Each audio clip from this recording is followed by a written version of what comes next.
Right, guys. I've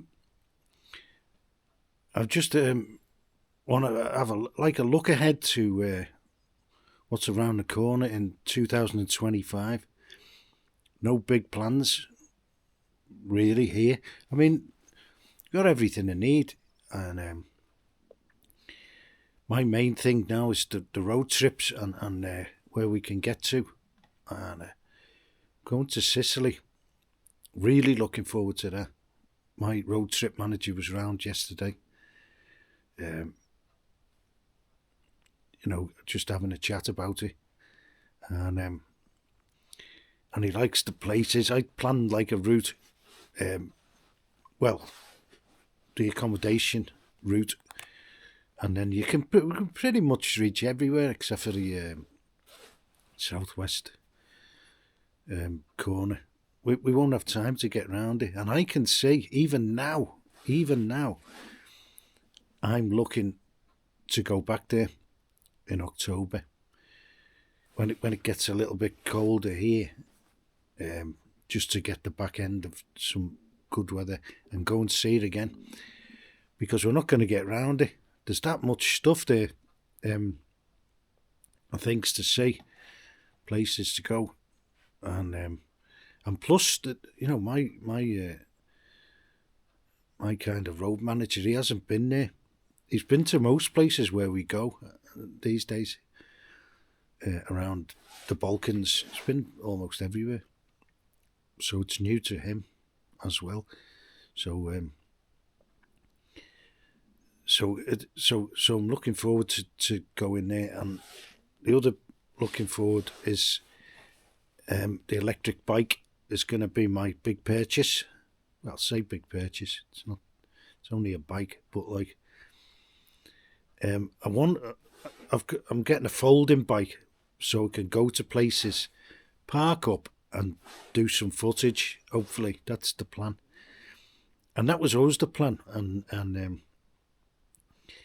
that's another thing to look ahead, is the channel. At the moment, as you see, it's very basic, and I wanted to see what I could do in a year, which is the beginning of February. I think it was February the 15th, something like that. And I've achieved the goals. Well, the one goal is, well, everyone's first goal probably is reaching 1,000 subscribers. I mean, who would have thought? Which is fantastic, really. And I kind of monetized the channel, and now I don't monetize any of these videos now because of the adverts and stuff like that. It's not really about the money at the moment, really. And I might, I'd probably go some different routes for that, like, buy me a coffee and all that. But even then, I mean, for the money that's going to come off it at the moment, I probably wouldn't bother. But every little helps, obviously. And I'm gonna do a video about property, and I've been looking at property this morning in this area. It's gone up actually a bit, but you can still get. People ask, can you still get cheap land? Someone asked the other day, and cheap property, and the answer is yeah. If you want to renovate something, they're the cheap properties, and they're not that cheap now, but cheap enough if you look hard enough, and you know where to look. And that's the Troyan area, Lovich Troyan area, which isn't the cheapest anyway. Now, if you're looking for dirt cheap, I wouldn't head for those places, like on the Danube plains and things like that, and in the middle of nowhere. You can get places for next to nothing.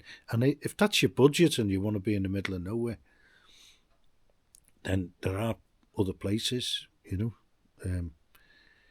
there's some decent places, but they're kind of what you'd call dying villages. They're not like the they're going to continue probably on the downwards trajectory. But some beautiful houses. If you want to really be in the middle of nowhere, you can get houses there. Well, around here, I've just spotted one, and I kind of get like itchy because I like these old houses. I really do.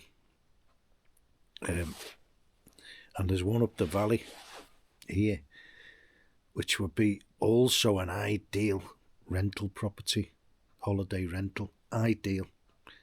You'd have no problem getting people, and up there, and the actual place is going for 30. It's a wooden frame house on you know, we mix them in with wood, stone walls and wood, so it's completely natural, and wattle and daub, and it's very healthy to live here because you don't get mould, they breathe, and the clay, it's something about it. It kind of it's healthy to live here.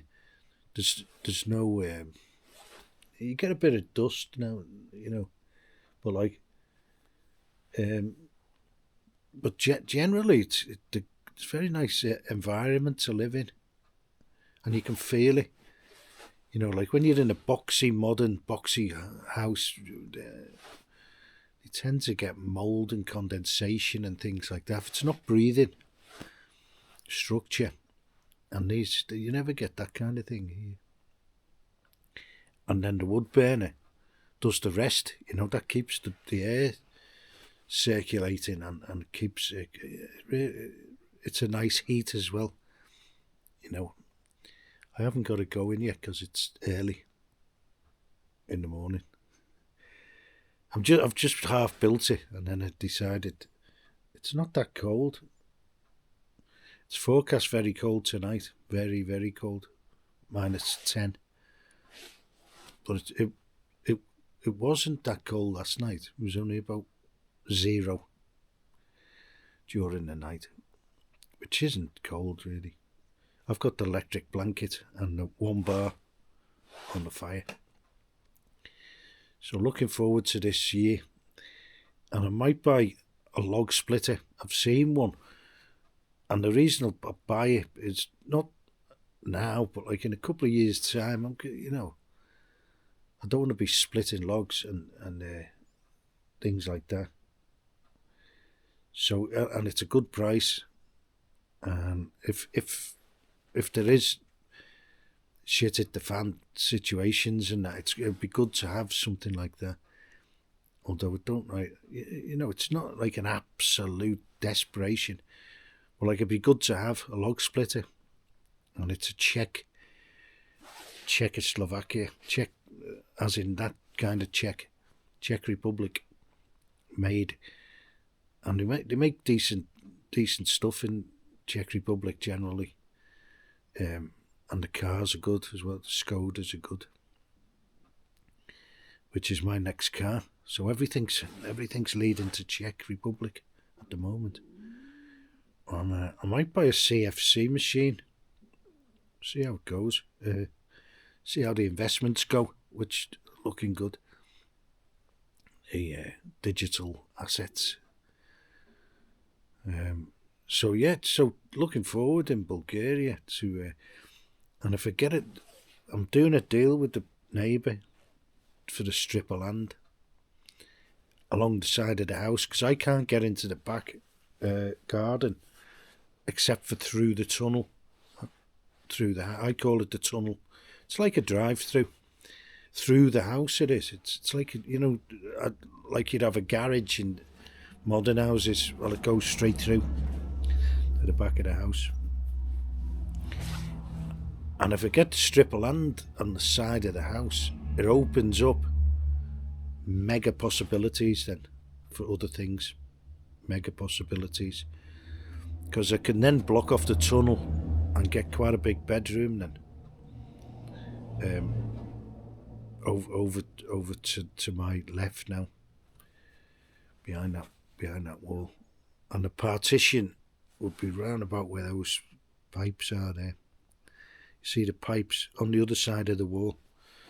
So it'd be quite a big double bedroom and block off the other end of the tunnel. So everything ends, inside. I'd put like just one solid wall at the other end, but I'd still have a small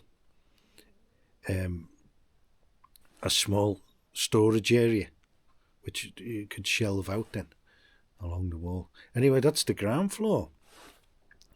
But it also opens up a really good possibility upstairs for a rental apartment. I could easily get a 1-bedroom apartment and a double room ensuite, which is it's all set out for that. I did all the partitions years ago with that kind of thing in mind, So all the bones is in, everything. It's all cosmetics, really. It needs wiring, permanent wiring, but that's easy. That's easy enough. I could do that myself, but and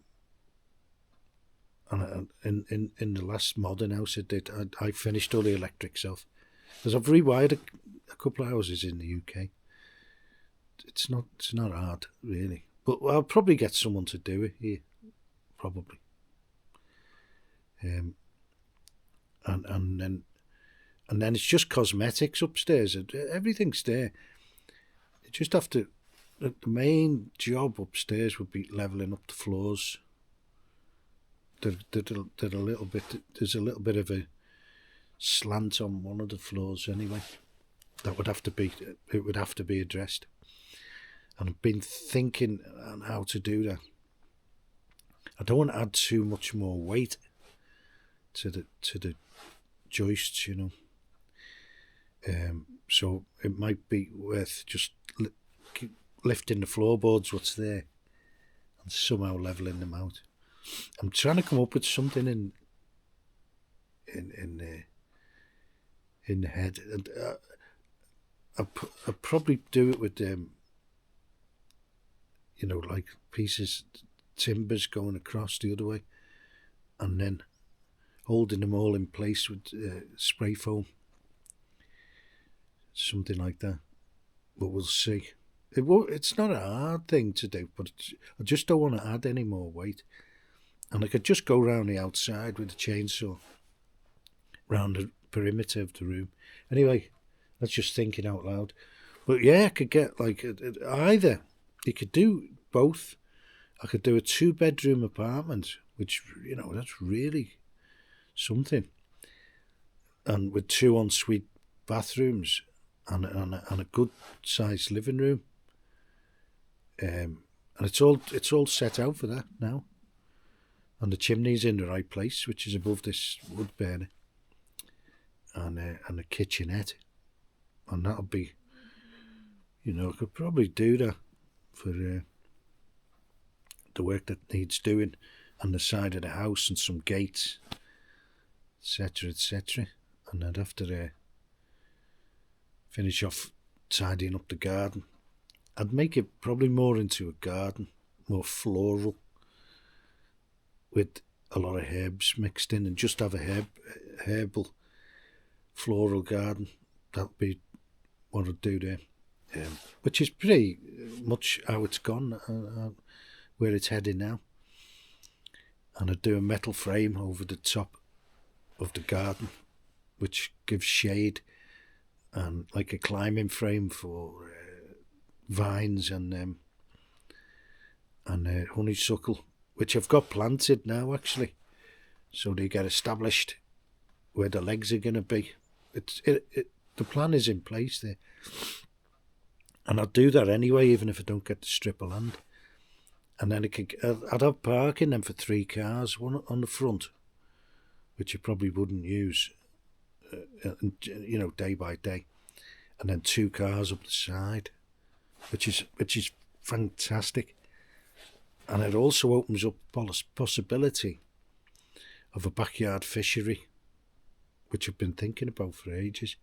And I haven't done it because I've got to get all the stuff through the house at the moment, and it's full of firewood and fridges out there and all sorts. And it'd be just a nuisance to do it. And I've built like a partition across the back, makeshift. But like I'd have to take that down and all the rest of it every time I wanted to get something in. I want to do it with these IBC tanks or ICB tanks. I always get that mixed up. I never know which one it is. The tanks with the frame around them. And you could do that. I'd have 2 of them, and I'd have to then build a concrete pond, which you've got plenty of room for. And they do better in concrete or concrete blocks because of the pH of the water. That's catfish, and catfish don't need running water like river fish, like trout. They need some attention, trout. You know? But like, and I could even breed them and sell the fingerlings. I think they call them fingerlings. And sell them for people who want to stock lakes and stuff like that. And or start backyard fisheries. There's a guy in Nigeria, it's fantastic. I think he's called the Fish Academy. Look it up. And he's really good. And that's how he started off. And now what he does, he goes and installs all the ponds and everything and supplies the fish and all the advice. And he's an expert. He really is, you know. And he started off with his uncle's ponds in Nigeria. And now he does some quite big projects, you know. The Fish Academy. So if anyone interested in that, backyard fishing, look him up.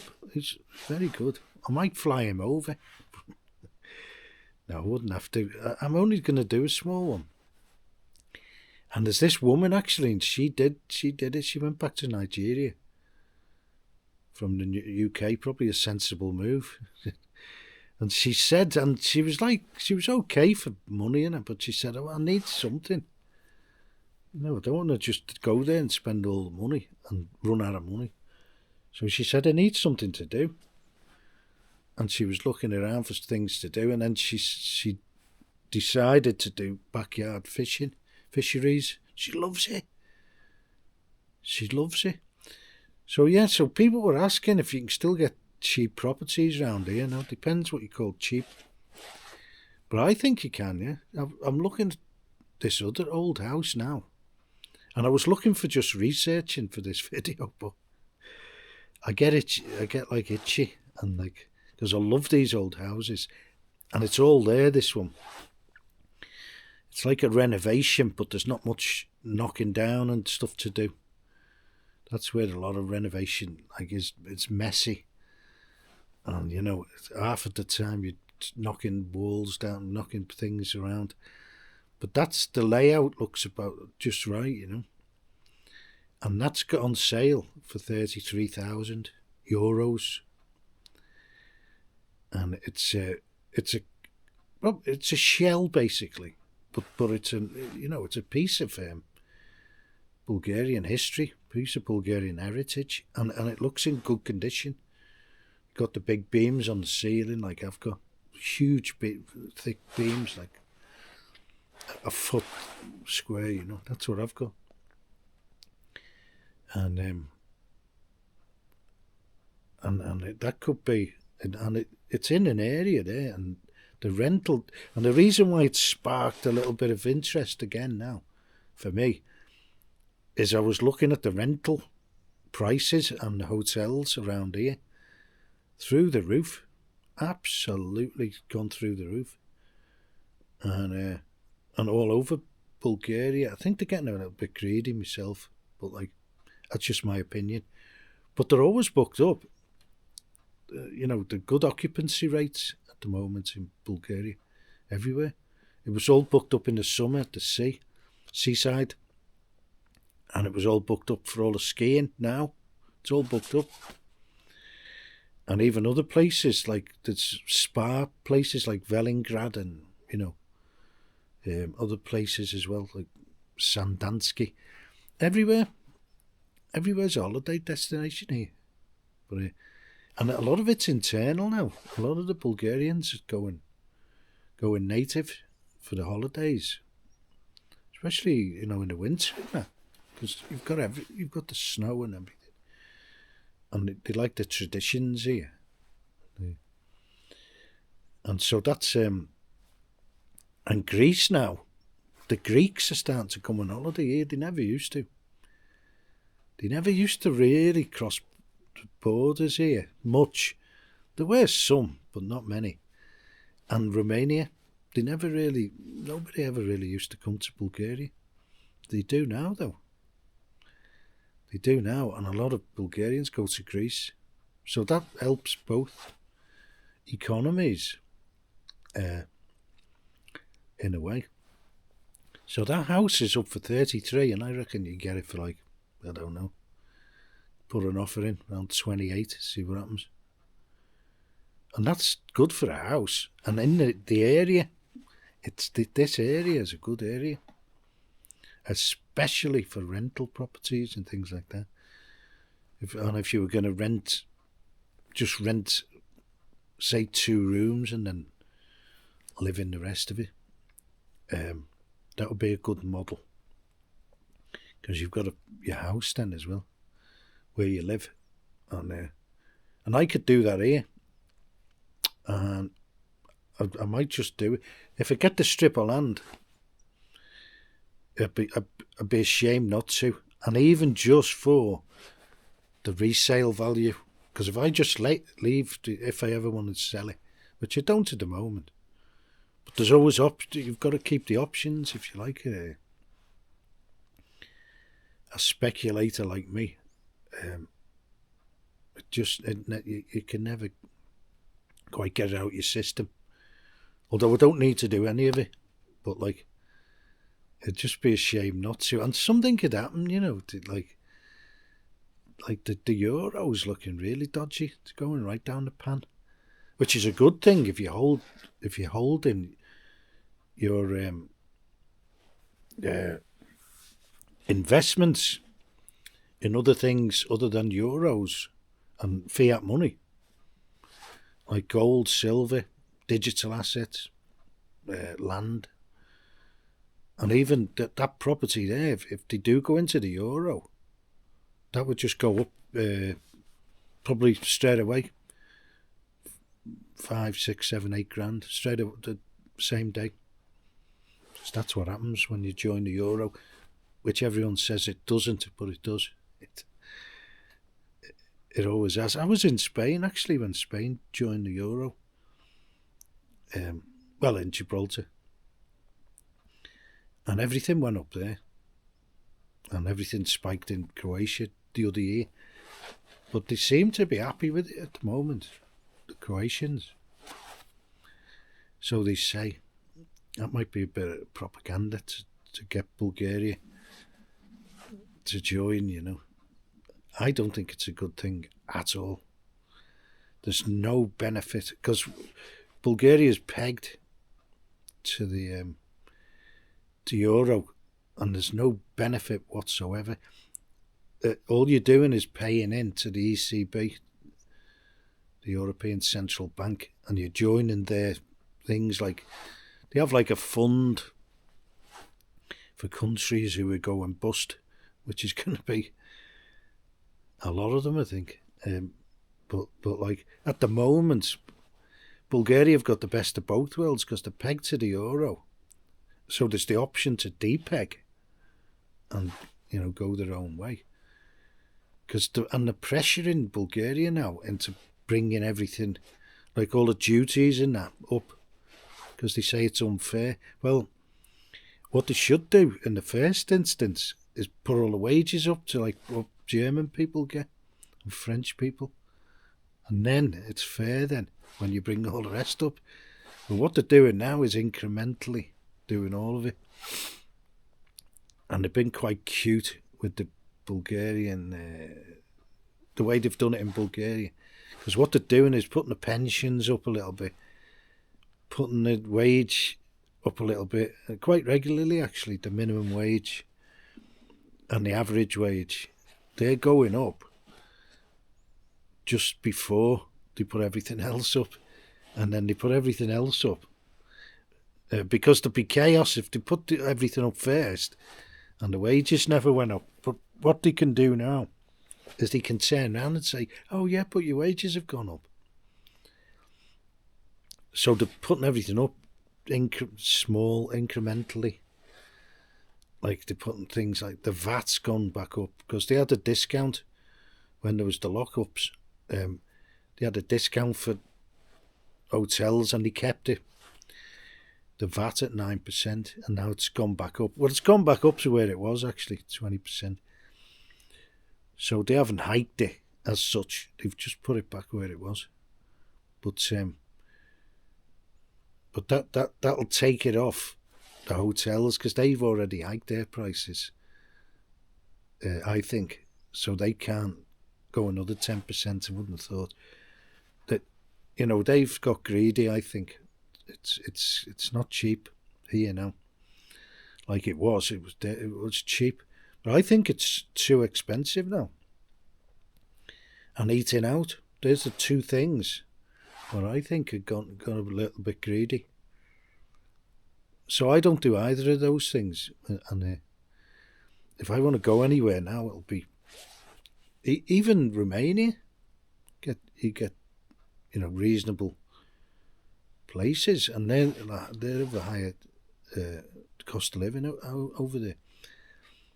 So the best places to go really now, if you like it, is like North Macedonia, and spectacular places there, absolutely spectacular. Or you can go to Albania as well, but you've got to get there, and that's an added cost. So that could cancel out, going domestic, Bulgaria. But, like, it's still affordable, don't get me wrong. It's like, nothing like it's nothing like the UK or like Wales and that, where you're paying like £100 a night plus.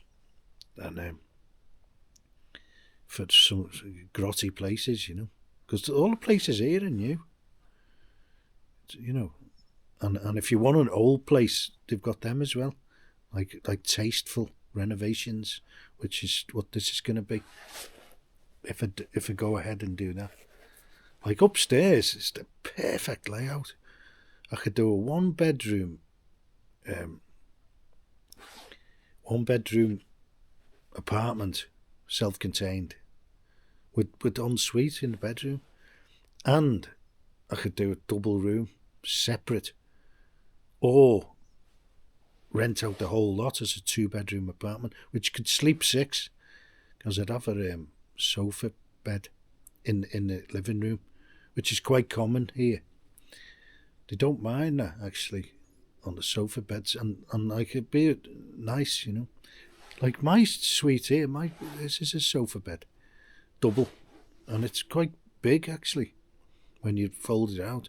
I didn't buy it for that, but if I ever rented this out as well, down here, if the money was, the money's getting good, you could make a living.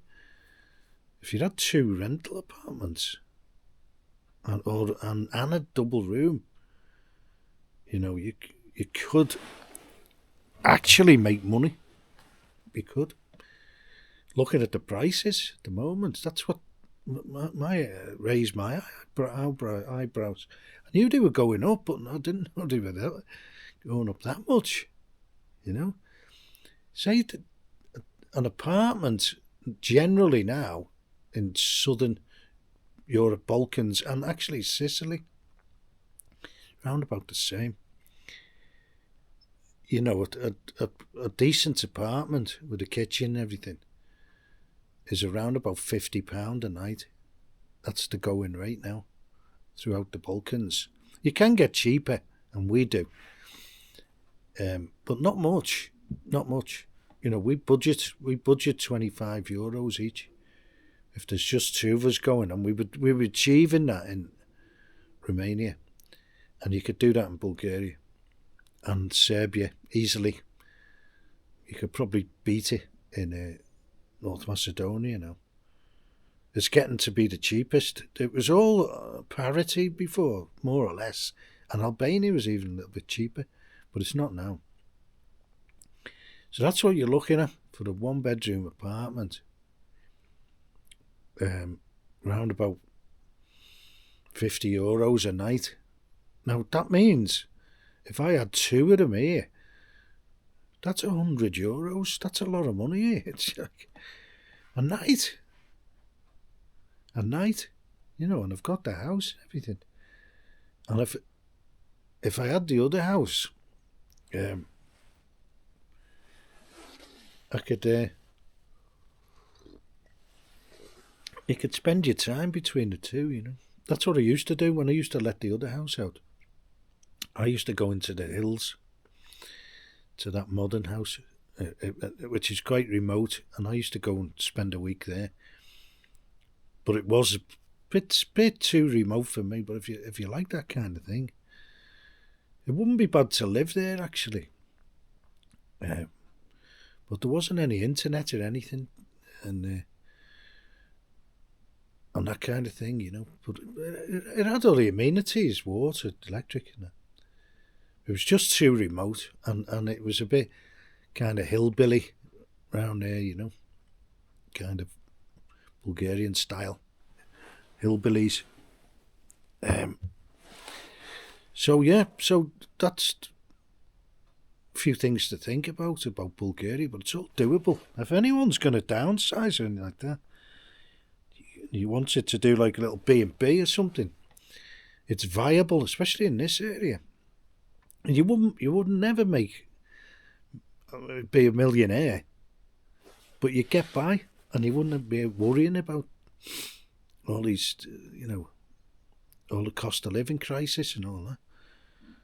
So if anyone's looking, I mean, I'm not providing a service here. I'm just saying you could do it. I'm not going to get involved in any of that. But I'm just saying you could do it here,